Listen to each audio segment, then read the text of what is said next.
The Bible says in Acts chapter 27, verses 13 through 26, when a gentle south wind began to blow, they thought they had their opportunity. So they weighed anchor and sailed along, hugging the coast of Crete. But it was not long before a cyclone called the nor'easter swept down across the island. Unable to head into the wind, the ship was caught up. So we gave way and let ourselves be driven along. Passing to the lee of a small island called Cauda, we barely managed to secure the lifeboat. After hoisting it up, the crew used ropes to undergird the ship, and fearing that they would run aground on the sandbars of Syrtis, they lowered the sea anchor and were driven along. We were tossed so violently that the next day the men began to jettison the cargo. On the third day they threw the ship's tackle overboard with their own hands.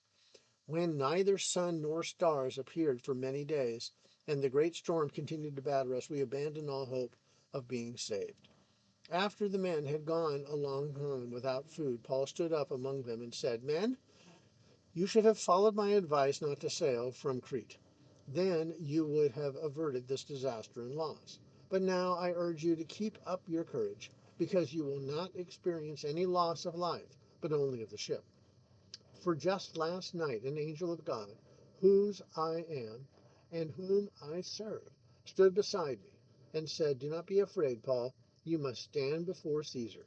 And look, God has granted you the lives of all who sail with you. So take courage, men, for I believe God that it will happen just as he told me. However, we must run aground on some island.'" Please click right about here for revealing footnotes on these verses.